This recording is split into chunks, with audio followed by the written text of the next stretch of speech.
I told you that I felt in my heart that this month is month of revival. Yes. And so I've been talking about the Holy Spirit primarily.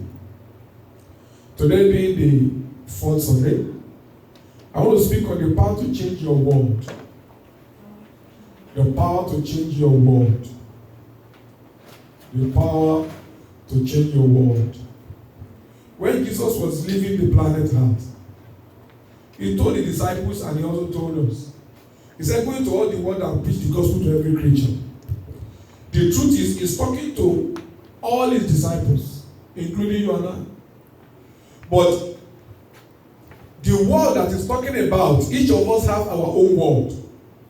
Where I am right now is my world. The people I can influence is my world. And he expects me to start from where I am. One of the greatest challenges that most of us always have is that we are always thinking of reaching the people that we do not know. But the truth is, the beginning of our outreach should be to the people that know us. When we make it our responsibility to trust God to use us for the people that surround us, for the people that we know, for the people that know us, we will make more impact in this world. Somebody help me to know the Lord. Somebody help you to know the Lord. Somebody help me to grow in the things of the Spirit. Somebody personally counseled and mentored me at a particular time in my life. And today, whatever it is that I'm doing to the glory of God all over the world, I believe that in heaven, that person will also have a portion of reward. And so each of us must understand the fact that we have the power to change our world. And that power is the Holy Spirit. Let's start with Acts chapter 1 verse 8.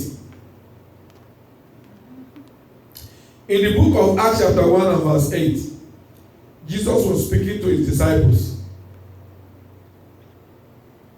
Open your Bible to Acts chapter 1 verse 8. The Bible says, Jesus was talking to the disciples before he left. He said, but you will receive power when the Holy Spirit has come upon you. You will receive power when the Holy Spirit has come upon you. The question I want to ask us is, how many of us believe this scripture? Because you see, in an average church, in the life of an average church member, many a time, people don't see themselves as having the power of God. They see the pastor, they see the prophet, they see the evangelist as having the power. But God's intention is not to give the power to a few people in the New Testament. It is true that in the Old Testament, not everybody has the power of God. Because not everybody has the Holy Ghost upon them. At that particular time, God will raise one person as a priest and he will anoint him. And that person will have the power to stand in the office of a priest. God will anoint somebody as a prophet. And that person will have the power of God to be able to see and tell people. Other people do not know anything. Other people cannot see anything. Only that man that is anointed, only that one that is anointed can operate under the power of God. And the unfortunate thing is that in the church of God today, we are still using that Old Testament mindset when we are thinking about our life vis-a-vis the works of the devil against us. Many of us always believe that we cannot overcome by ourselves. But Jesus said, as far as God is concerned, the plan is that to every child of God, you will receive power after the Holy Ghost has come upon you. And that's why the first question I want to ask you is, have you received the Holy Ghost since you believed? That's the question that Apostle Paul asked the Ephesian Christians in Acts 19. He said, have you received the Holy Ghost since you believed? Because the truth is, if you have received the Holy Ghost since you believe, then the power of God is in in your life. And if the power of God is in your life, it means that the power of God is able to walk through your life. And what does Jesus expect us to do with the power? He said, "But you will receive power when the Holy Ghost has come upon you, and you will become my witnesses." This is my passion. This is my focus. I want to trust God to use me to bring the consciousness to the people of God that, one, we are people of power. Number two, we are empowered to become witnesses. That's why even in my life, I keep asking God, Lord, make my life the testimony of your word. Make my testimony a witness to other people. Because the truth is, there's a proverb, especially back in Africa. It says, if you want to clothe me, I want to look at your own. I want to look at what you are wearing. If you want to deliver somebody from satanic oppression, and you also are shouting that the enemy is attacking you and you are under subjection to the power of the enemy, nobody will listen to you. The only way we can become a living witness is when our life is reflecting the resurrection power of Jesus. The only way that people can listen to us is when we know that we have the Holy Ghost. We know that we have the life of God and we are working with it. Jesus said you will receive power when the Holy Ghost comes upon you, and you will become my witnesses. One of the reasons why many of us as children of God do not have the testimony of God's power, it's not that we don't have the Holy Spirit, but because we do not have the burden to share the good news. So it looks like we don't have it. Because I was telling somebody some days ago, the Bible says that as a believer, this sign shall follow them that believe. When they lay hand upon the sick shall recover. That is part of the way to be a witness. I have Jesus Christ. He has the power to heal the sick. And according to his word, if I lay hands upon you and I pray for you, you will recover. When you begin to witness like that and you begin to practice what the Bible says, you will begin to see God confirm what you are saying. But the problem is many of us, we don't really want to do nothing. I was asking somebody recently. The person is sick. I said, have you prayed? He said, yes, I prayed. I said, how did you pray? Did you lay your hands upon yourself? He said, no, I just prayed. I said, but the Bible says you shall lay hands upon the sick. Since you know you are sick, lay your hands upon yourself and pray. You see, there is a process for transmission of God's power, and the process is laying on of hands. The Bible says that you will become witnesses of Jesus. I will become witnesses of Jesus. Listen to me, you have eternal life. You have the life of God. And by that life, you can stretch out and touch somebody else. You have to be ready to change your world. And most often, it always begins with one person at a time. You don't need to change 10 people at a time if God does not give you the opportunity. But there's always somebody that God will bring around you who will see something upon your life, who will respect who you are. Somebody you can influence, somebody you can show the way, somebody you can tell about the love of God, somebody you can let know that, listen, if you have the life of God in you, your life will be different. And they will ask you, how do I get the life of God? And then you tell them you have to believe in the Lord Jesus, and then you pray with them. And by the time they finish the prayer, the life of God will come into them. Why? Because that is the promise that God gives to us through Jesus. He said, for God so loved the world that he gave his only begotten Son, that whosoever believes in that Son will not perish but have everlasting life. So anyone that believes in Jesus will receive eternal life. It's time for us to begin to have the consciousness of being a blessing. In my experience, I've come to discover the reason why many Christians are not having any testimony is because they don't want to be a blessing. The scripture says it carries more blessing to give than to receive. If I want to be receiving blessings from God, then I must put myself in a position of being a blessing.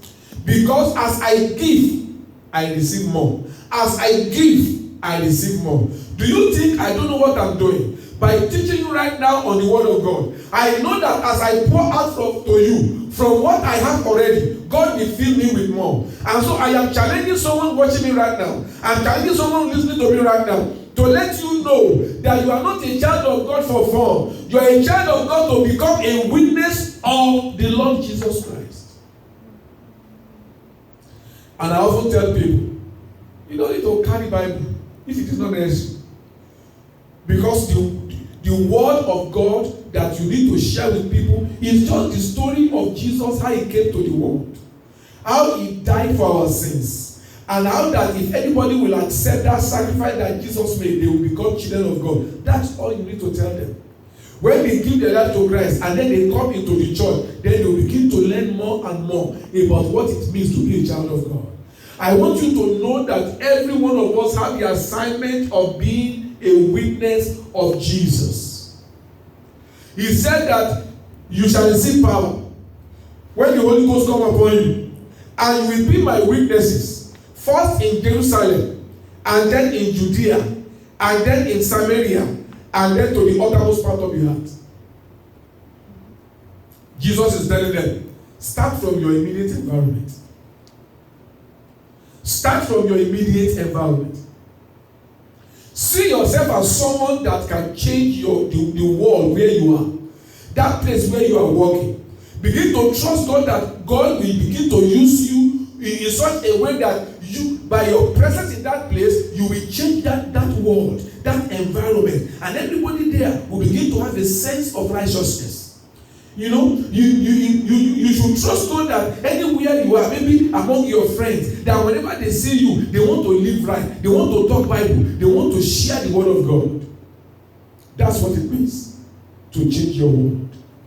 And anybody can do it. It doesn't take much for you to do it. Let's look at the story of two people. Look at them briefly. These are people that change their world. You know, God does not, the truth is that it doesn't take too many people to change the world. It just takes one person who believes that he's a world changer.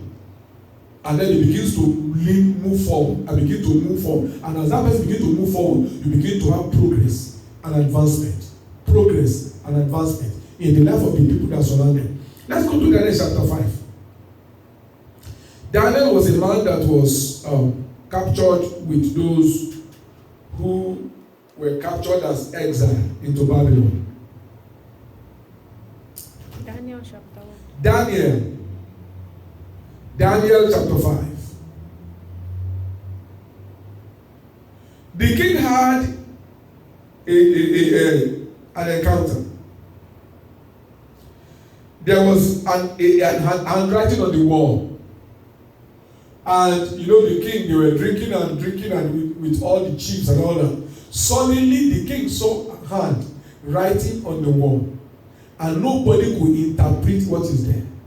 Then somebody said to the king, he said, "O king, in the days of your father, there is a man. That man has a spirit of God in him. He can interpret things. He can dissolve sentences. He can give interpretation to things that no other person knows."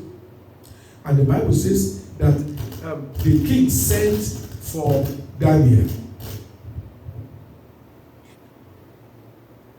Look at verse 13. Then Daniel was brought in before the king. And the king answered and said to Daniel, "You are that Daniel, one of the exiles of Judah, whom the king my father brought from Judah. I have heard of you, that the spirit of the gods is in you, and that light and understanding and excellent wisdom are found in you." This is the testimony that people gave concerning Daniel. And the distinguishing factor in the life of Daniel is that the spirit of the Holy God is in him. How different are we today? Daniel and his friend, they stood out. Daniel did did a lot of things, exploit in the time of Nebuchadnezzar. People noticed it. Many people became Jew because of Daniel. And when the next king came and there was trouble, they said, there's one man, Daniel, the Spirit of God is in him. And they said, light and understanding, excellent wisdom was found in him. My question is there anything that people find in you that make you to stand out among the rest? Is there anything that people find in you that make you to stand out among the rest? Because it is that thing that you have which others do not have. That is what will make them to listen to your gospel. That is what will make you a witness of the Lord Jesus. That is what will make them to want to come to your God. When they can see that there are demonstrations of the grace of God in your life that they cannot have. Look at Daniel chapter 4. That is Daniel chapter 4. I want us to read from verse 8 to verse 9. It's the same thing concerning Daniel.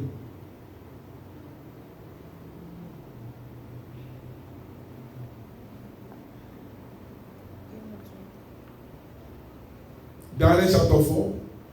The king had a dream. Nobody can interpret it. Verse 8. At last Daniel came in before me. Nebuchadnezzar was the one giving the testimony. He who was surnamed Belteshazzar, after the name of my God, and in whom is the spirit of the holy God. You see, they notice that there's a spirit in this man that is not in everybody.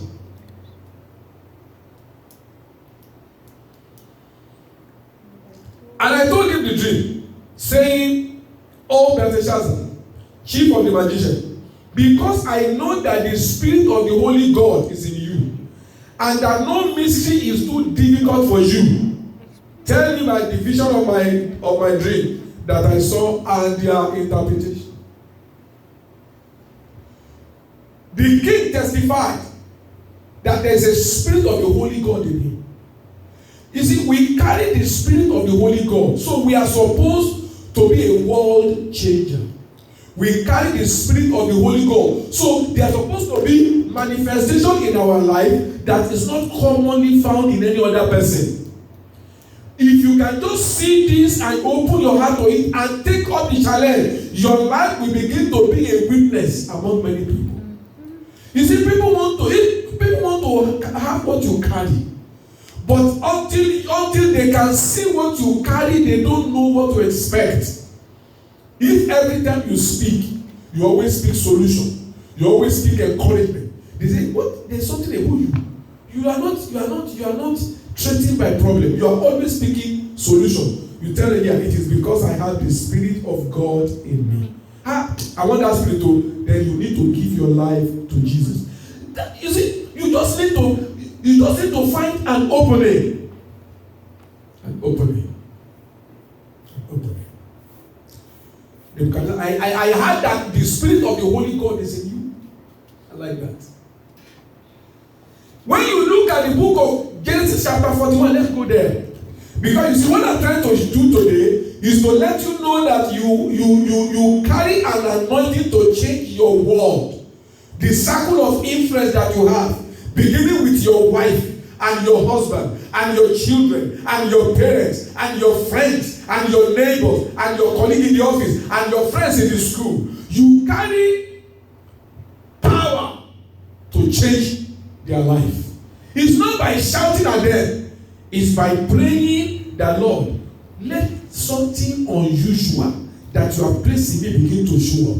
It's by standing up among them and saying, "Listen, I serve a God of solution. I believe that there's no problem my God cannot solve." By the time you say that and they see that solution came, some of them will come and say, "Can you tell us more about your God?"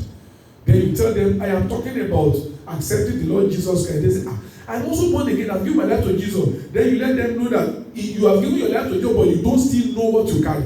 If you don't mind, I want to invite to our church so that you can be hear the word of God. You can even give my YouTube channel. You tell them, go and watch the video of our pastor so that you can begin to gain understanding. Because you see, God wants each of us to be able to influence our world. And the power to influence our world comes with the Holy Ghost. And even in the Old Testament, some people stood out as people that have the Spirit of God. Remember, I told you that in the Old Testament, not everybody are privileged to have the Holy Ghost upon them, but some people are. But in the New Testament, everyone that gives their life to Christ, you have the right to receive the Holy Ghost now. Genesis chapter 41. I want us to read from verse 38. This is the account of Joseph. The king had a dream. He couldn't understand the interpretations. He couldn't understand the dream. He needed interpretation. Somebody who had met Joseph in the prison, and Joseph had interpreted that man's dream, went ahead and recommended and said to the king, "King, there's a young man in prison.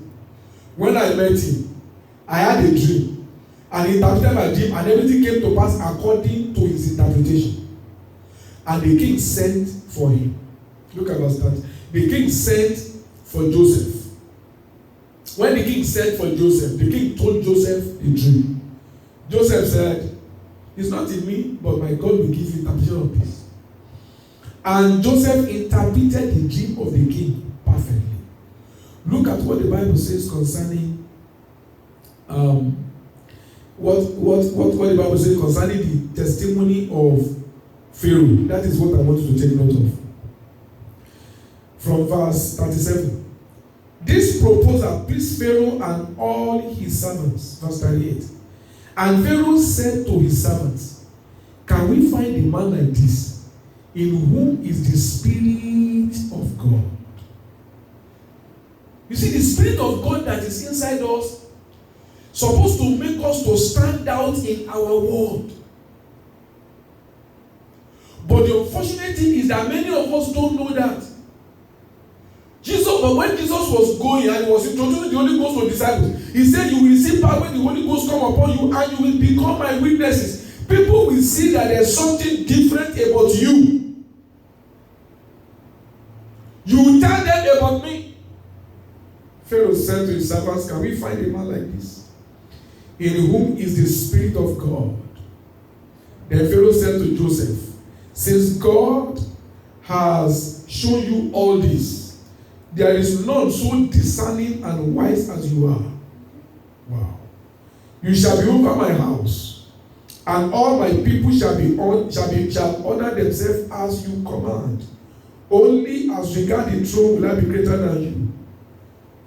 And Pharaoh said to Joseph, "See, I have set you over all the land of Egypt." Will you be surprised that the Egyptians will begin to secretly worship the God of Joseph? They could see that someone that came in as an illegal immigrant has now become favored, and the king has given him official recognition because of a spirit that is in him. That's who we are. We are ambassadors for Christ. We are supposed to represent God in this world. And God has not changed his pattern. Anyone God wants to make special among men, he always places his Spirit upon them in the Old Testament. Go and check it. Go and check it. Everyone that God wants to make special among men, he always gives them his Spirit.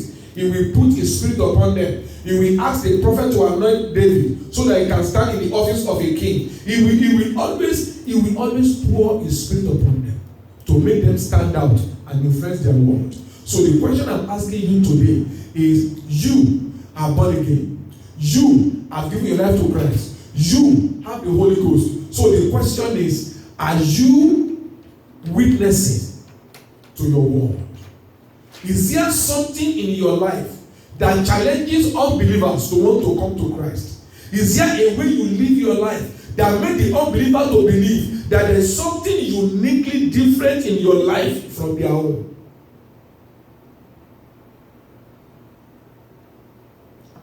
That is what the Lord wants us to do. I want you to begin to develop that hunger. Lord, use me. Use me for somebody every day, every week. Lord, let something in my life show forth that will give me the opportunity of witnessing about Jesus. He was asking me this morning. He said, if anybody asks you, what has God done for you since all this year that you have been serving Him? I told her, I said, the greatest thing that God has done for me is that He has given me His life, eternal life.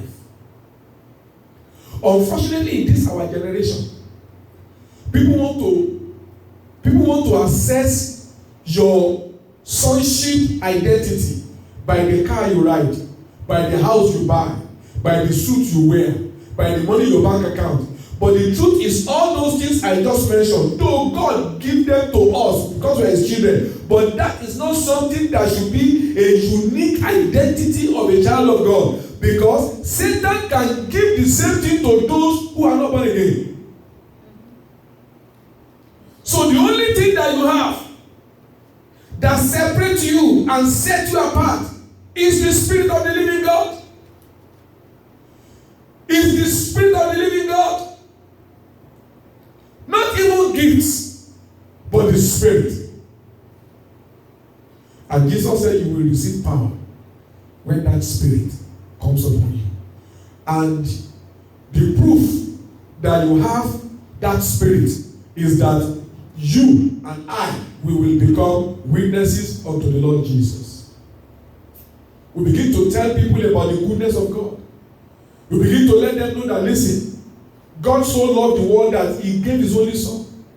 And anyone that accepts the sacrifice of Jesus will become a child of God. God will accept you as a son, and He will give you the Spirit of His Son, which is called the Holy Ghost. And from that day, you become a son of God. And then you need to begin to attend a church of God where you can be hearing the word of God so that you can be growing spiritually. And if you don't mind, I can invite you to join our church, because in our church, we are taught how to be children of God in our everyday life. That's what salvation is all about. That's what being a witness is all about. And if somebody has a problem, you can tell them that, do you know that my God is good enough to take care of your problem? If you only believe with me, I can pray with you, and as I pray with you, God will step into your case. And then you pray with that person, and God step into their case. Let me tell you, when God step into their case, they will never forget you. In fact, when God step into their case, they will start asking you the question, how can I know that God? You are becoming a living witness. Like the name of our church here. You are becoming a witness to the resurrection of Jesus. We want people to know God in this area. The truth is that we have to find a way to reach out to them.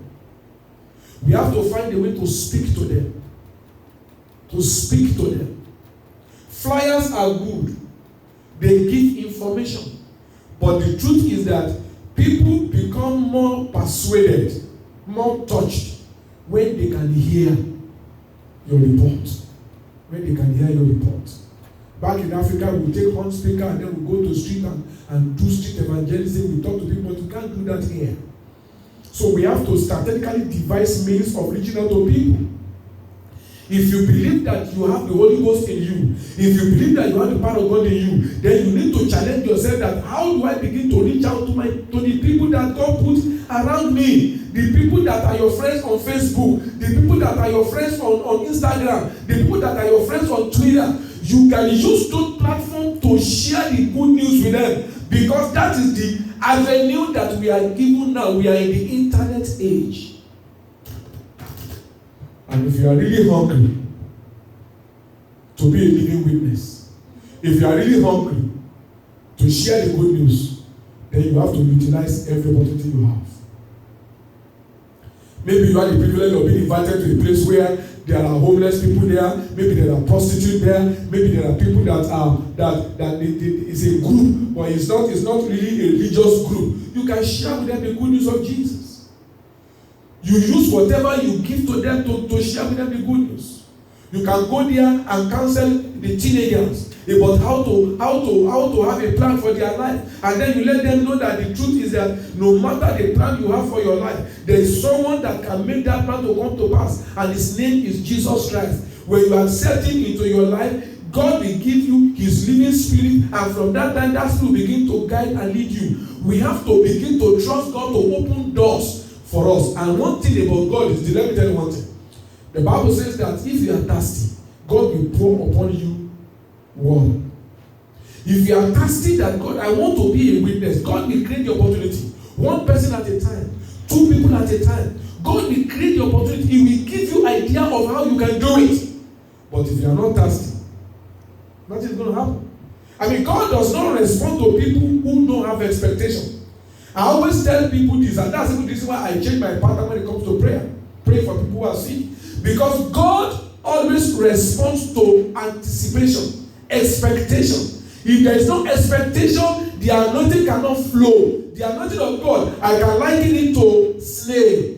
You know, snail come out of the shell gradually. That's the way the anointing of God is. Something has to draw the anointing of God out of the servant of God. Something has to draw the anointing of God out of the realm of the spirit. And it takes hunger and thirst. And that is the way life is. You and I can change our world. You and I can make the difference. You and I can choose to say, you know what? Every week, Lord, give me at least one person to minister to. One person to say something good to. Some person to witness and talk about Jesus. God will give you. You can go to the store and then you feel attracted to somebody. You can be in your place of work. It can be in the place where you live. It can be among your family members. It can be somebody that you don't even know. But if you are hungry and thirsty to be a living witness, God will cause to be done.